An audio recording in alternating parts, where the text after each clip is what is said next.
ಸಂಬಳ ಬಂದಾಗ ನೀವು ರಾಜರ ತರ ಫೀಲ್ ಮಾಡ್ತಿರ್ತೀವಿ, ಆದ್ರೆ ತಿಂಗಳ ಕೊನೆ ಸಾಲ ಮಾಡ್ತೀರಾ? ನಿಮ್ಮ ಹಣಕಾಸಿನ ಭವಿಷ್ಯವನ್ನು ಬದಲಿಸೋ ಆ ಮ್ಯಾಜಿಕಲ್ ಟಿಪ್ಸ್ ಏನಂತ ಗೊತ್ತಾ? ಈ ವಿಡಿಯೋನ ಎಲ್ಲೂ ಕೂಡ ಸ್ಕಿಪ್ ಮಾಡಬೇಡಿ. ಸ್ಯಾಲರಿ ಬಂದ ಮೊದಲ 48 ದಿನಗಳಲ್ಲಿ ನೀವು ಮಾಡಬೇಕಾಗಿರುವಂತಹ ದೊಡ್ಡ ದೊಡ್ಡ ನಿರ್ಧಾರಗಳು ಏನೇನು ಗೊತ್ತಾ? ನಿಮ್ಮ ಫಿನಾನ್ಷಿಯಲ್ ಲೈಫ್ ಅನ್ನ ಸೆಟ್ ಮಾಡೋದಕ್ಕೆ ನಾನು ಕೂಡ ಇವತ್ತು ನಿಮ್ಮ ಜೊತೆ ಕೂತ್ಕೊಳ್ತೀನಿ. ಈ ವಿಡಿಯೋನ ಎಲ್ಲೂ ಸ್ಕಿಪ್ ಮಾಡಬೇಡಿ. ದಿಸ್ ಇಸ್ ಬಾಸ್ ವಾಲಾ, ನಾನು ಚಂದ್ರ.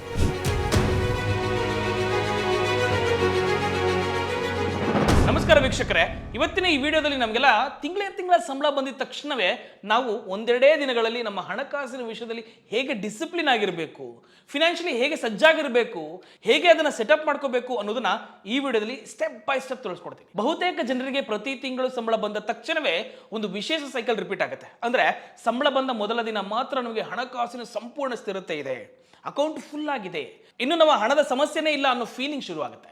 ನಿಮ್ಮ ಫಿನಾನ್ಷಿಯಲಿ ತುಂಬಾ ಕಂಫರ್ಟಬಲ್ ಆಗಿದ್ದೀರಾ ಅಂತಾನೆ ನೀವು ಕೂಡ ಊಹಿಸ್ಕೊಳ್ತಿರ್ತೀರಿ. ಇದನ್ನ ರಿಸರ್ಚರ್ ಏನ್ ಹೇಳ್ತಾರೆ ಅಂದ್ರೆ ಇಲ್ಯೂಷನ್ ಆಫ್ ವೆಲ್ತ್ ಅಂತ ಕರೀತಾರೆ. ಅಂದ್ರೆ ಈ ಶ್ರೀಮಂತಿಕೆಯ ಭಾವನೆ ಕೆಲವು ದಿನಗಳು ಮಾತ್ರ ತಾತ್ಕಾಲಿಕವಾಗಿ ಆ ಭಾವನೆಯನ್ನು ಉಂಟು ಮಾಡುತ್ತೆ. ಬಟ್ ಅದು ಲಾಂಗ್ ಲೈಫ್ ಇರಬೇಕು ಅಂದ್ರೆ ಏನ್ ಮಾಡಬೇಕು? ನಂತರ 3 ದಿನಗಳ ಅಥವಾ 3 ರಿಂದ 5 ದಿನಗಳ ನಂತರ ಸಾಮಾನ್ಯ ಖರ್ಚುಗಳು ಶುರುವಾಗುತ್ತೆ. ವಿದ್ಯುತ್ bill, phone bill, school fees, ಈ ರೀತಿ ಸಾಮಾನ್ಯವಾಗಿ ನೀವು ಪಾವತಿಯನ್ನು ನಿಮ್ಮ ಕೈಯಿಂದ ಕೊಡಬೇಕಾಗತ್ತೆ. ಹೀಗೆ 3ನೇ ಅಥವಾ 4ನೇ ವಾರದಲ್ಲಿ ಎಲ್ಲವೂ ಕೂಡ ನಿಮ್ಮ ಹಣ ಖಾಲಿ ಆಗುತ್ತೆ. ಇದ್ದ ಹಣವನ್ನ ಮುಂದಿನ ಸಂಬಳ ಬರುವ ತನಕ ಹೇಗೋ ಕಾಪಾಡ್ಕೊಂಡ್ರೆ ಸಾಕು ಅಂತ ಆಗುತ್ತೆ. ಏನ್ ಮಾಡಬೇಕು ಅಂತ ಗೊತ್ತಾಗೋದಿಲ್ಲ. ಯಾವ್ದಾದ್ರು ಒಂದು ದೊಡ್ಡ ಖರ್ಚಿನ ಬಗ್ಗೆ ಯೋಚನೆ ಬಂದ್ರೆ ಮುಂದಿನ ಸ್ಯಾಲರಿಲಿ ಮಾಡೋಣ ಅಂತ ನೀವೇ ಸುಮ್ಮನಾಗ್ಬಿಡ್ತೀರಾ. ಈ ಸೈಕಲ್ ಪ್ರತಿ ತಿಂಗಳು ಮರುಕಳಿಸ್ತಾನೆ ಇರುತ್ತೆ. ಆದ್ರೆ ಏನ್ ಮಾಡಬೇಕು ಸರ್?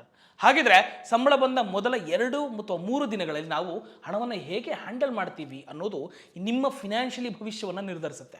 ಇಲ್ಲದಿದ್ರೆ ಮತ್ತೆ ಕಷ್ಟಪಡಬೇಕಾಗತ್ತೆ. ಈ ವಿಡಿಯೋ ಮಾಡೋದಕ್ಕೆ ಮುಂಚೆ ಮುಖ್ಯ ಕಾರಣ ಗೊತ್ತಿರಬೇಕು. ಒಬ್ಬ ಹುಡುಗ ಅವನು ಪ್ರತಿ ತಿಂಗಳು ಸ್ಯಾಲರಿ ಬಂದ ತಕ್ಷಣ ನನಗೆ ಮೆಸೇಜ್ ಕಳಿಸ್ತಿದ್ದ.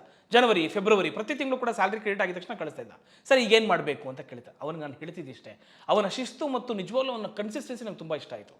ಏನು ಮಾಡಬೇಕು, ಹೇಗೆ ಮಾಡಿದ್ರೆ ನೀನು ಫಿನಾನ್ಷಿಯಲ್ ಫ್ರೀಡಮ್ ಫ್ಯೂಚರಲ್ಲಿ ಆಗ್ತೀಯಾ ಅನ್ನೋದನ್ನು ಕೂಡ ನನಗೆ ಎಕ್ಸ್ಪ್ಲೇನ್ ಮಾಡ್ತಿದ್ದೆ. ಅದರ ಆಧಾರದ ಮೇಲೆ ನಾನು ಹೇಳ್ತೀನಿ.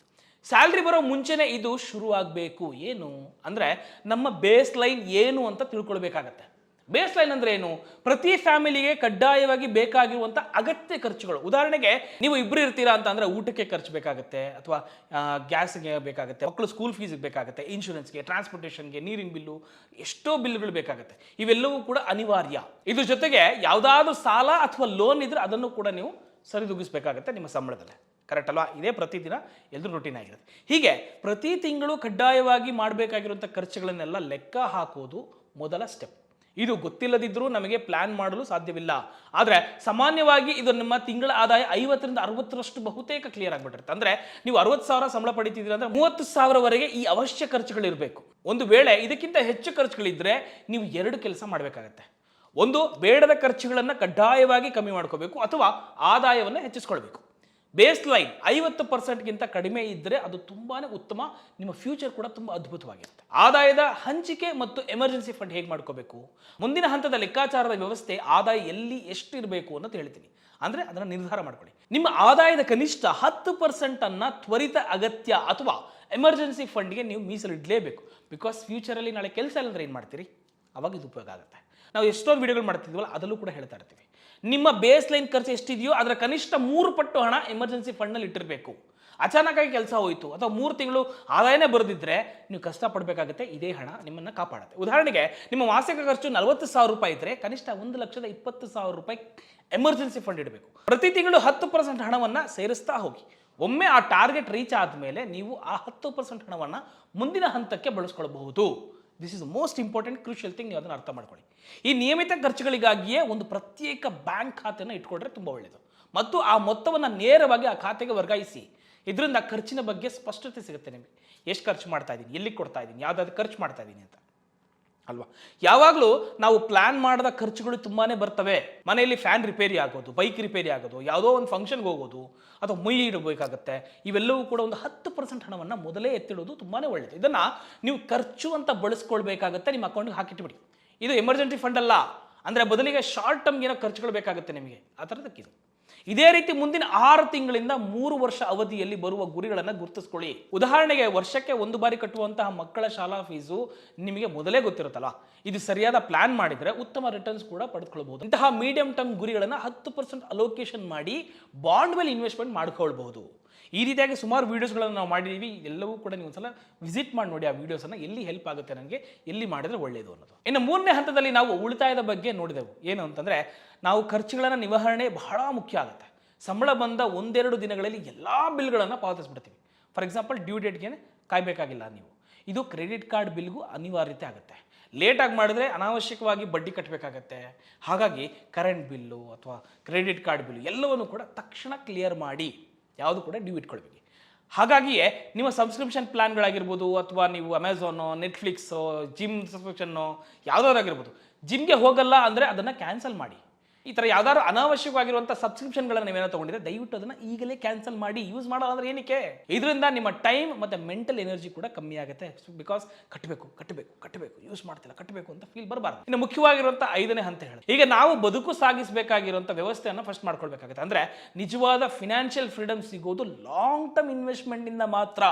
ಈಕ್ವಿಟಿ ಅಂದರೆ ಮ್ಯೂಚುವಲ್ ಫಂಡ್ಸ್ ಅಥವಾ ವೈಯಕ್ತಿಕ ಸ್ಟಾಕ್ಗಳಲ್ಲಿ ಹಣ ಹೂಡಿಕೆ ಮಾಡಬಹುದು, ಅದು ನಿಮಗೆ ನಾಲೆಡ್ಜ್ ಇದೆ. ಇದನ್ನ ಆಟೋಮೆಟಿಕ್ ಮಾಡಿಬಿಡಿ. ಸ್ಯಾಲ್ರಿ ಬಂದ 1-2 ದಿನಗಳಲ್ಲಿ SIP ಹಣ ಕಟ್ಟಾಗುವಂಥ ರೀತಿ ನೀವು ಮಾಡಿಕೊಂಡ್ರೆ ಸ್ಟೆಪ್ ಅಂತ ಒಂದು ಮುಂದಿಡಿ. ಸೊ ಅದು ಕೂಡ ಇನ್ವೆಸ್ಟ್ಮೆಂಟ್ ಮಾಡಬೇಕಾಗುತ್ತೆ. ಒಂದೊಳ್ಳೆ ಇಂಡೆಕ್ಸ್ ಫಂಡನ್ನು ನೋಡಿಕೊಂಡು ವಿಚಾರಿಸಿ ನೀವು ಹೂಡಿಕೆಯನ್ನು ಮಾಡಬಹುದು. ಪ್ರತಿ ತಿಂಗಳು ಕನಿಷ್ಠ ₹1,000 ಅಥವಾ ₹5,000 SIPನ ಟಾರ್ಗೆಟ್ ಮಾಡಿ. ಇದು ಲಾಂಗ್ ಟರ್ಮಲ್ಲಿ ಒಂದು ದೊಡ್ಡ ಲಾಭವನ್ನು ಕೊಡುತ್ತೆ ನಿಮಗೆ. ಇದೊಂದು ಟೆಕ್ನಿಕ್ ಅಂದರೆ ಬಾಂಡ್ ಲ್ಯಾಡರಿಂಗ್ ಅಂತ ಕರಿತೀವಿ. ಉದಾಹರಣೆಗೆ ಪ್ರತಿ ತಿಂಗಳು ಎಕ್ಸ್ಟ್ರಾ ಇರುವಂಥ 8,000 ಹಣವನ್ನು 18 ತಿಂಗಳ ಮೆಚುರಿಟಿ ಇರುವಂಥ ಬಾಂಡ್ಗಳಲ್ಲಿ ಹಾಕ್ತಾ ಹೋದರೆ ನೀವು 18 ತಿಂಗಳ ನಂತರ ಪ್ರತಿ ತಿಂಗಳು ನಿಮಗೆ ಹಾಕಿದ ಹಣದ ಜೊತೆಗೆ ರಿಟರ್ನ್ಸ್ ಕೂಡ ಸೂಪರ್ ಆಗಿ ಒಳ್ಳೆ ಇನ್ಕಮ್ ಕೂಡ ಬರಬಹುದು. ಇದು FD ಗಿಂತ ಲಾಭದಾಯಕ ಅಂತ ಕೂಡ ಹೇಳ್ಬೋದು.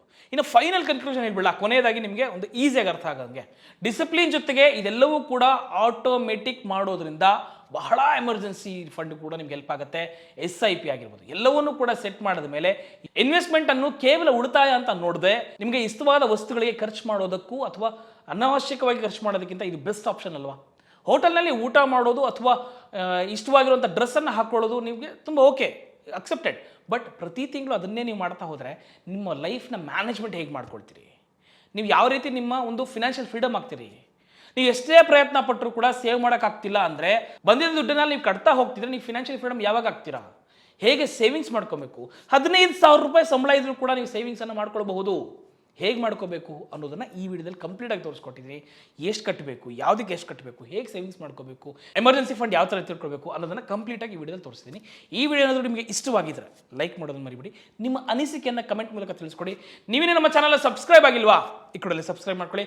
ದಿಸ್ ಇಸ್ ಬಾಸ್ ವಾಲಾ, Chandan signing off. Bye. Boss ವಾಲಾ, ಬಿ ದ ಬಾಸ್.